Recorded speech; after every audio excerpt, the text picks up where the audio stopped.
This is Creepy, a podcast dedicated to sharing the most famous, chilling, and disturbing creepypastas and urban legends in the world. Whether these stories truly happened or are simply fabrications is for you to decide. These stories may contain graphic depictions of violence and explicit language. Listener discretion is advised. Creepy presents Text You Later, written by Onetiredbat and narrated by Michelle Kane.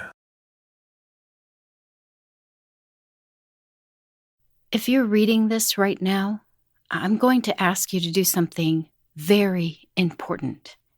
You may not want to do it, but you will feel so much better when it's done. You will feel a relief that you did not know you needed. A weight that you did not know you were carrying will fall off your shoulders. I promise. Don't allow yourself to end up in a situation like the one I am in now. I have never been so terrified, so miserable ever before. My hands are shaking as I type this. The monitor is blurry from the tears. Please, I am begging you, go into your contacts on your cell phone. Call every single person you love, and if they don't answer, tell them to call you back as soon as they can. Don't skip a single one. Make it clear that you need to hear their voice. Do not text them and assume they are fine. Statistically, yes, they are probably going on with their lives, and they will only find your out-of-the-blue call to be an amusing but unnecessary wellness check. For your sake, I hope that's all that happens. It's weird, how much we rely on our phones to tell us that our loved ones are okay. How satisfied we feel when we get a text message or a response to our comment on Instagram. The thought that it could be anyone else on the other end of that phone typing away never goes through our heads. It certainly never went through mine, millennial that I am. The boomers joke we were born with phones in our hands, and we turn our noses up at their criticism. But they have a point. Our brains are different. The way we maintain our relationships, it's different. Different, but not better. We text our mothers a goddamn heart emoji and tell ourselves, yeah, that's enough. I'm sure she knows I love her. We get a difficult text from a significant other and have the privilege to just sit on it and ask our friends to play psychologist so they can tell us what to say. We text friends we haven't seen in months and assume that when they text back, everything the text reads is true. As I found out earlier today, that isn't always the case. My best friend and I have known each other since we were 5. We went to elementary, middle, and eventually high school together, and even as our own social circles ebbed and flowed, we always stayed close. I'm talking first-name basis with each other's parents, sleepovers, being first on the call list when something bad happened. She got her driver's license 3 months before I did, and she drove me everywhere, to soccer practice, to the diner for disco fries at 2 a.m.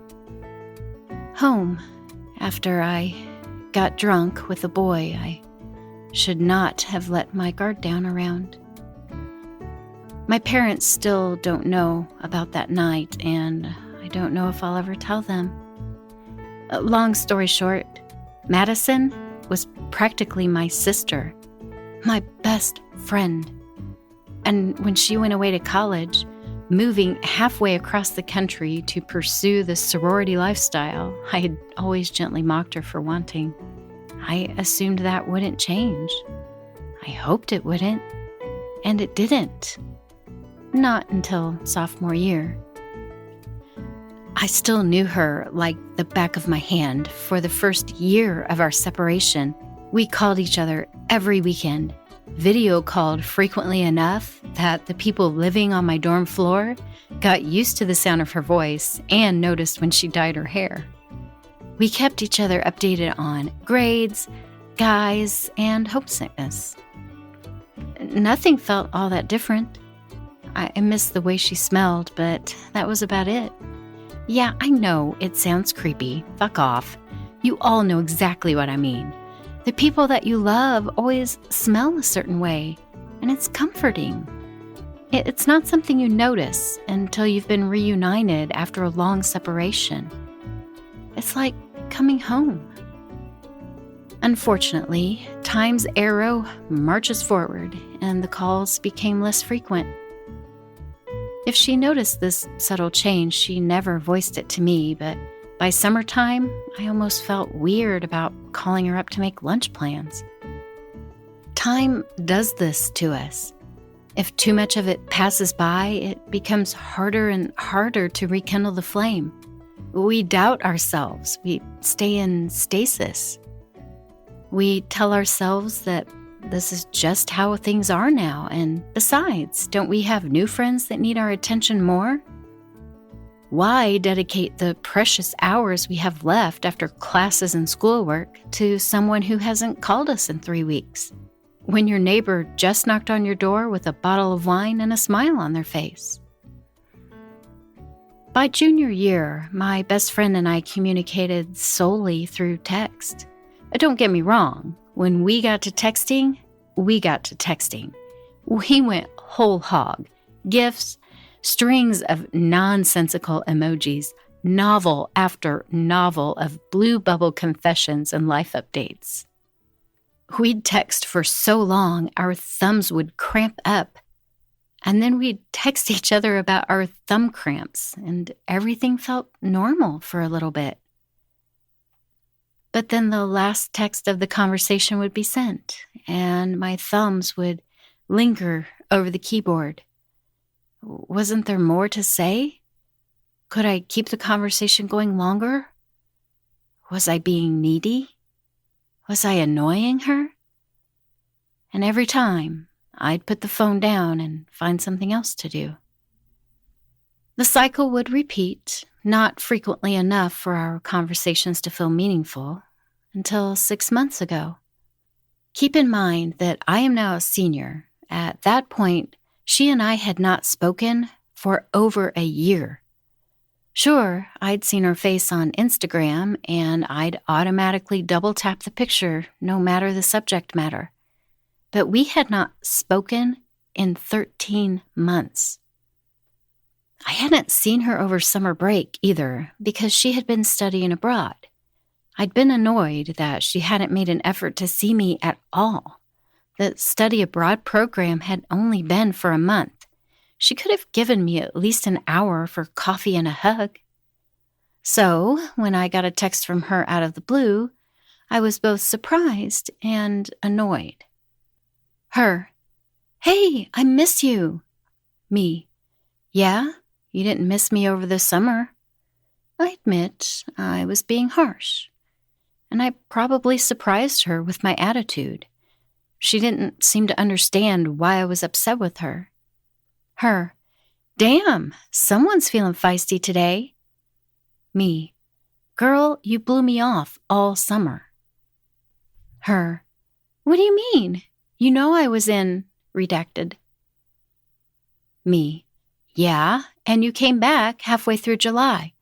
I didn't go back to school until August, and I know for a fact that you left even later than I did."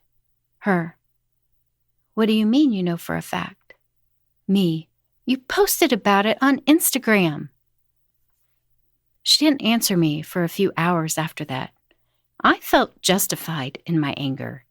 But then she texted me back and apologized. For the first time in forever, we stayed up late, updating each other on what had been going on in our lives. When she told me about the guy she'd been dating and how they'd met on her study abroad trip and hit it off, I was ready to let her off the hook. But then she dug a little deeper and told me how he seemed to change the longer they dated. He became controlling, and his mood swings turned into full-on rages. I was concerned even before she told me about the first time he hit her. At that point, I was ready to fly to her school and kick his ass. Years of childhood memories and mama bear instinct rising up in me. She LOL'd it off and told me that she'd finally managed to break up with him, and she had in fact done it not half an hour before she texted me. She'd been sitting in her room, crying, and needed comfort, so she naturally reached out to me. She added the naturally part on her own. I immediately felt like a shithead for being mad at her. I assured her it was fine, that we were good, and to my surprise, we ended up texting on a nearly day-to-day basis. It seemed like now that the dark cloud of her ex-boyfriend's presence had been banished, she was free to be my best friend again. She started reminiscing about all the good times we had growing up, how much she missed our hometown. It felt good to have her back. I didn't think anything was off about any of it until the anniversary. The anniversary of my assault. Remember that boy I mentioned earlier? The one I shouldn't have gotten drunk around? Yeah, that was the worst night of my life.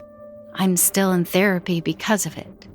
Anyway, my best friend had a bit of a tradition when it came to the anniversary. She always texted me the morning of to see how I was doing. For years after the assault, I would have horrible nightmares of that night. And while we were still in high school, I would always call her to calm me down. As time went on, the nightmares went away, but she still checked in with me to make sure I was okay. Even last year, when we didn't really speak, I'd woken up to a long, heartfelt text that assured me I could always call her if I needed on that day. This year, no text. Nothing. At first, I didn't want to worry, didn't want to come off as damaged and desperate by reaching out first. If she texted me, she'd text me, I told myself. But when she texted me around noon, complaining about her subpar cafeteria lunch, I couldn't help it. Her, the food at this house sucks. I don't know why I still come here. What do they serve at your school? Anything good? Me, nah, LOL. Me, you know, I missed your text this morning. Kinda threw me off my routine, you know? Her, what text? Me, did you forget what today is? Her, Tuesday? I remember frowning down at the phone. Was she playing dumb? Me, remember what happened in high school? I called you drunk, begging you to come pick me up. There was a brief delay before she responded. The reply I received made my blood run cold. Her, oh yeah, haha, you were so wasted. What the fuck? I remember thinking. At the time, her response made no sense to me. That night was not the kind of night you just forgot. And she had never been so cold about what had happened, so blasé. Was she blaming me? Was she suggesting that what had happened to me was my fault? I had no idea. I didn't have it in me to respond, and she noticed my sudden detachment. She started texting me, asking what was wrong. Her, what, are you offended? Girl, get over it. We were in high school. Her, why aren't you responding? Her, look, I'm sorry if I offended you. Didn't know you were still so hung up about it. Can you imagine thinking that your best friend is judging you for still being hung up about being raped. I was floored. I was furious. I wanted to call her, scream at her over the phone, and demand that she apologize. I don't know why I didn't. Instead, I did what I imagine most millennials do. I ghosted her. I shut her out. I didn't respond to a single one of her texts after that, and believe me when I say there were a lot. There was a lot of apologizing, a lot of desperate requests for communication, a lot of "how many times do I have to say I'm sorry" texts, all of which I ignored. But you know what there never was? A phone call, a voicemail. Christmas break came up and I was packing. I always went home for Christmas, staying with my parents so I could be pampered by my family for upwards of 2 weeks. She texted me again, trying a different tactic this time. Instead of starting out with an apology, she asked me if I was going to be in town for Christmas. Her, "If you won't accept my apology over the phone, will you let me apologize in person?" She was asking to meet up. This would have been the first time I'd seen her in person since the summer between our sophomore and junior years. At first, I wanted to say no. But if she wanted to apologize in person, wasn't that a sign that she was seriously sorry? If she didn't really care, wouldn't she have been content to just let our friendship fester and die like so many do? Despite my misgivings, I agreed to meet up. But things got weird again as soon as I tried to make actual plans. She didn't seem to want to stick to anything solid, and if I suggested one of our old haunts from back in the day, she shot me down. The diner was out. Starbucks was lame. Even coming over to my house to hang out in the basement was out. We'd spent a good part of our childhoods in my basement. It was finished with a full bar and an entertainment system. I actually used it as my bedroom on Christmas visits because my parents had turned my bedroom into a storage unit. She wanted to meet up at the park for some weird reason. We'd never hung out at the park before, ever. It was so out of character for her. When I called her out on this, she only had this to say. Me, "Why in the hell would we hang out at the park in the middle of winter?" Her, "What, you've never boozed it up in the park before? My friends and I do it all the time." Me, "It doesn't sound fun. It sounds cold and stupid." Her, "Come on, I'll bring something warm and we'll shoot the shit on the swings or something." Me, "Why can't we just get lunch at the diner? You a cryptid now or something?" Her, "Or something." Smiley face. I never really agreed to meet up with her, but eventually she wore me down to a soft maybe. At that point, I was traveling home and too excited to see my parents to worry about it. I got home on Friday and took yesterday to just catch up on sleep and finish my Christmas shopping. Today is Sunday. Tonight is the night I was supposed to meet up with her. But I won't be doing that. Instead, I'll be at the police station, giving testimony. My best friend's parents will be with me, her mother sobbing into tissue after tissue, while her father shakes with rage. 3 hours ago, I decided to go straight to my friend's house to see her. I'd done it a million times after all, and knew I was always welcome there. Her parents had always loved me. I stopped by the local donut shop for a basic dozen as a peace offering, in case my showing up would be an unwelcome surprise. 3 hours ago, her mother answered the door when I knocked. She looked awful. I'm not saying that to be mean. She really looked awful. Like she'd aged 20 years since I'd seen her last. She didn't seem to recognize me at first, which was strange, but then she said my name under her breath and she softened. She let me in, thanked me for the donuts, and immediately went to go make me a cup of coffee. I took a moment to let the familiarity of the house wash over me. And when my best friend's mother came back into the living room with my coffee, I asked her where her daughter was. She gave me this look, one that I'll never forget. "Excuse me?" she asked. Let me guess, she's still asleep. Once a bum, always a bum, right? To my surprise, she started to cry. I was immediately on my feet, rushing to comfort her, despite not knowing the reason for her tears. She kept muttering something under her breath, repeating herself over and over again. "You don't know. You don't know. You don't know." I tried to make it better, but the crying just kept getting worse.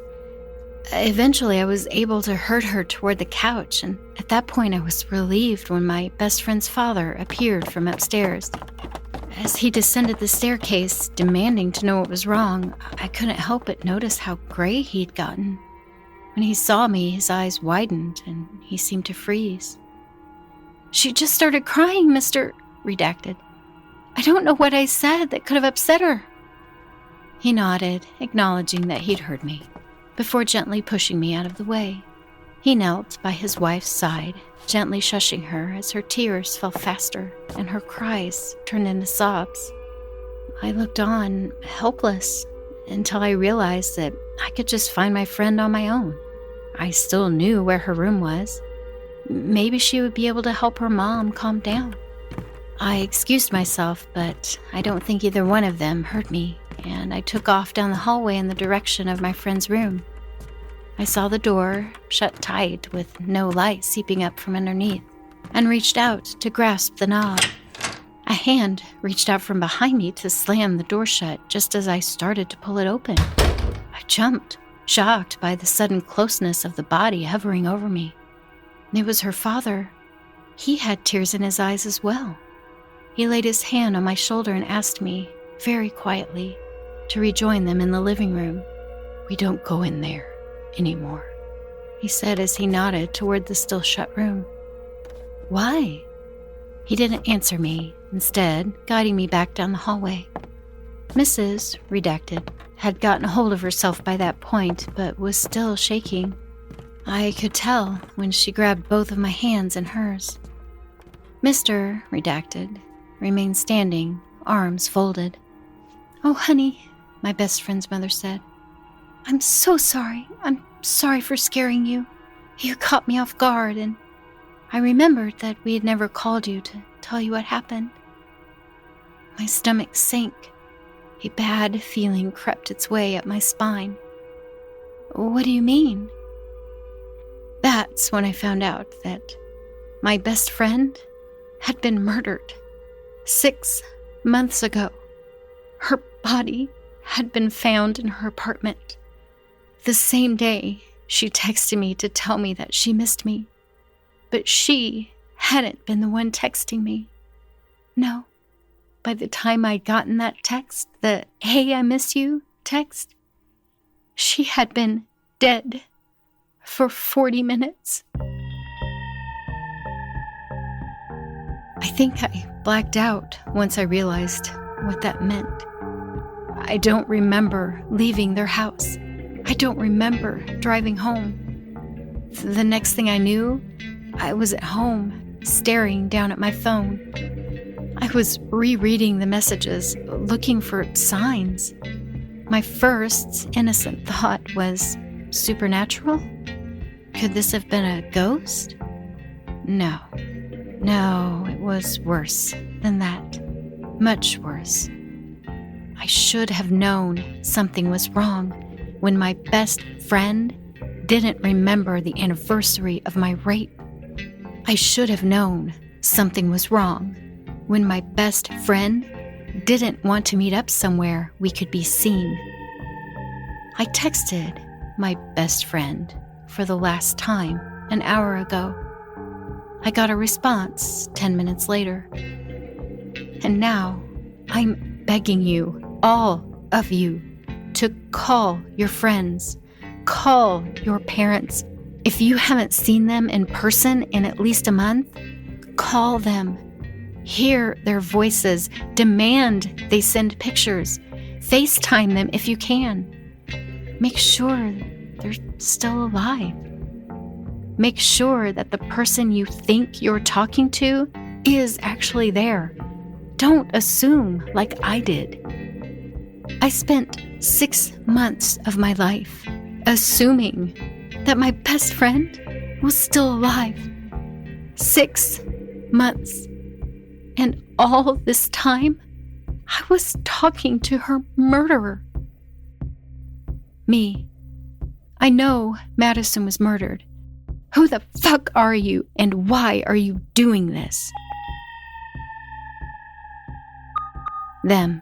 Smiley face. Them. So I take it that means no park tonight?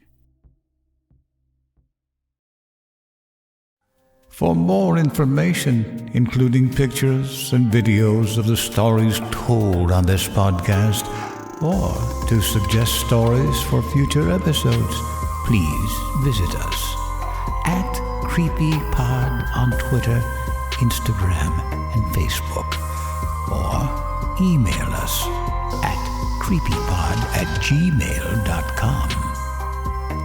All stories told on this podcast can be found at creepypastawikia.com and are protected by a Creative Commons license.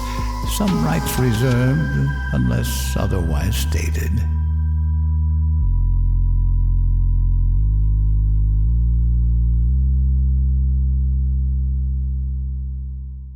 The Bloody Disgusting Podcast Network, home of horror queers, genre commentary from the LGBTQ perspective, SCP archives, The Boo Crew.